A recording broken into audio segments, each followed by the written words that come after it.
तो एक ये क्वेश्चन है, टेस्ट सीरीज का है और अच्छा सवाल है, तो इसको जरा सोचिएगा। पहले मैं क्वेश्चन समझा दूं, उससे पहले आप पढ़ लीजिए, या फिर आप में से बहुत सारे बच्चों ने इसको किया भी होगा, कोशिश भी किया होगा। ठीक है, तो इसमें देखो एक बॉक्स है जिसका फ्री फॉल जैसा मामला है इंक्लाइन प्लेन पे। मैंने ये वर्ड इसलिए यूज किया फ्री फॉल, क्योंकि इसको थोड़ा मॉडिफाई करेंगे जी के वैल्यू को बदल के, है ना। वैसे तो ये कहना गलत है कि फ्री फॉल, हम ये कहेंगे कि भाई अलोंग द प्लेन ये जी साइन थीटा से एक्सलरेट, अलोंग द प्लेन ये जी साइन थीटा से एक्सलरेट हो रहा है। तो अगर मैं इस बक्से की बात करूं, तो इस बक्से का जो एक्सलरेशन है वो जी साइन थीटा आ गया। ठीक है, तो अगर इसके अंदर मान लो किसी भी एक ऑब्जेक्ट का एयर में मूवमेंट होता, ठीक है, किसी भी एक ऑब्जेक्ट का एयर में मूवमेंट होना है, ठीक है, जरा समझिएगा। ठीक है, तो उसके पास एक्सलरेशन जी होगा, तो हम जी के दो कंपोनेंट्स अगर लिखें, जरा सोचिएगा, तो हम g sine theta and g cos theta दिखा सकते हैं क्या? G sine theta and g cos theta दिखा सकते हैं, इसमें कोई दिक्कत ही नहीं है। ठीक है, तो अगर आपने g sine theta and g cos theta दिखा दिया, देखना ध्यान से समझना, ये जी साइन थीटा हमने देखा और ये जी कॉस थीटा। अगर मैं इस ऑब्जेक्ट का एक्सेलरेशन, इस ऑब्जेक्ट को मैं ओ से लिखता हूं और इस बॉक्स को बी से लिखता हूं, अगर हमें acceleration of object with respect to box चाहिए, तो ये डेफिनेटली जी कॉस थीटा ही बचेगा। की बात, because observer has acceleration g sin theta along the plane and that object has both acceleration g sin theta as well as g cos theta, दोनों components available हैं। तो ये x वाला zero हो गया, y पे बचा। अब देखना, मतलब अगर बॉक्स से ऑब्जर्वेशन लिया जाता है तो acceleration due to gravity modify होके ऐसा हो गया, मतलब जी इफेक्टिव कह लें, ये ज्यादा सही रहेगा। जी इफेक्टिव की बात करें तो वो जी कॉस थीटा बचा, बस इतना ही करना था हमें। अब यहां से हम लोग काम कर लेंगे।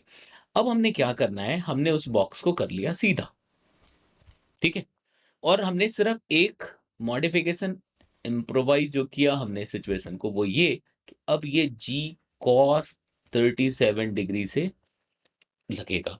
मतलब ये तो पक्की बात होगी कि विथ रेस्पेक्ट टू बॉक्स की बात कर रहे हैं। सो ये जी इफेक्टिव नया हो गया। अब क्वेश्चन ये है कि भाई दो इसमें प्लेट्स लगे हैं इस बॉक्स के अंदर, अब उसको हम ऐसा दिखा सकते हैं। आपने समझ लिया ना, उस इंक्लाइन वाले को हमने चेंज करके यहां तक रख दिया।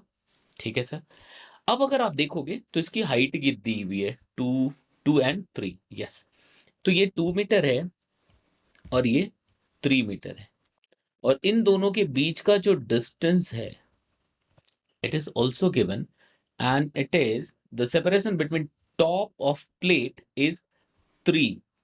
ठीक है सर, तो ये भी 3 हो गया। अब ये पूछा गया है कि कितने मिनिमम स्पीड से फेंका जाए इसको, मिनिमम कितनी स्पीड से फेंका जाए। देखना, यहां से मिनिमम कितनी स्पीड से फेंका जाए ताकि ये इन दोनों को जस्ट टच करता हुआ निकल जाए। क्यों, कुछ ऐसा करें कि यू टच करता हुआ निकल जाए। तो मिनिमम की बात कर रहे हैं। अब मैं कहता हूं सिर्फ इस पे फोकस करिए, आप इतने से पार्ट को देखिए, तो वो एक इंक्लाइन सरफेस जैसा दिख रहा होगा, और उस इंक्लाइन सरफेस की लेंथ जो है वो 3 मीटर दी हुई है, और जो इंक्लिनेशन है उसको अगर मैं कुछ अल्फा लिख दूं, तो हम बड़े आराम से यहाँ पे अल्फा कैलकुलेट कर सकते हैं, बिकॉज हमारे पास ये डिस्टेंस है और ये, तो sine alpha can be written as 1/3। Sine alpha को 1/3 बिल्कुल लिखा जा सकता है बिना किसी प्रॉब्लम के। ठीक है, मेरे ख्याल से यहां तक बातें बिल्कुल समझ आ रही है। अब देखो, इन सॉरी, इंक्लाइन प्लेन पे जो मैक्सिमम रेंज होता है फॉर गिवन वेलोसिटी, कि अगर हम u दे दें आपको और इंक्लाइन प्लेन की इंक्लिनेशन अगर गिवन हो, तो फॉर गिवन वैल्यू जो मैक्सिमम रेंज मिल सकता है ना, वो रेंज हो सकता है, देखना ध्यान से समझना, उस रेंज की वैल्यू होती है u² upon g, 1 + sin alpha.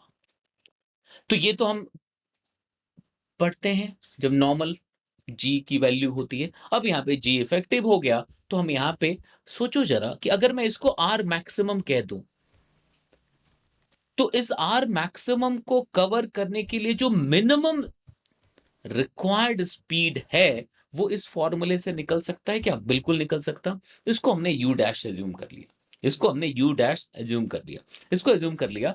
तो अब यहां से अगर देखोगे तो हम लिख सकते हैं कि it should B 3 R max कितना होना चाहिए? 3 होना चाहिए।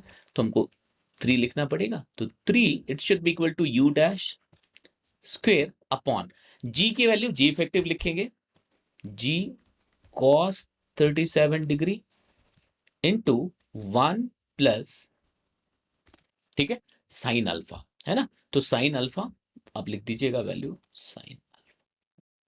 मेरी बात समझ आई? कहने का मतलब कि अगर गिवन यू के लिए अगर वो मैक्सिमम रेंज था तो उस रेंज के लिए मिनिमम यू कितना हो सकता है?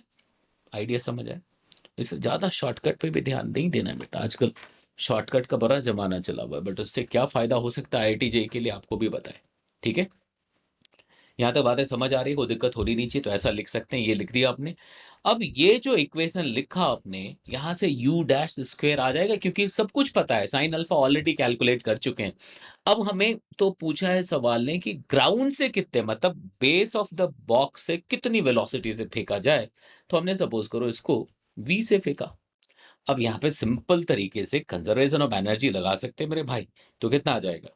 हाफ एम वी स्क्वेयर, यहाँ पे v वेलोसिटी है, जब वो ऊपर पहुंचा तो half m u dash square plus, अब यहाँ पे पोटेंशियल एनर्जी में जो गेन हुआ फिर से जी इफेक्टिव के हिसाब से कर दे हम, तो m इंटू 2 बिकॉज ये हाइट 2 है इंटू जी कॉस 37 डिग्री।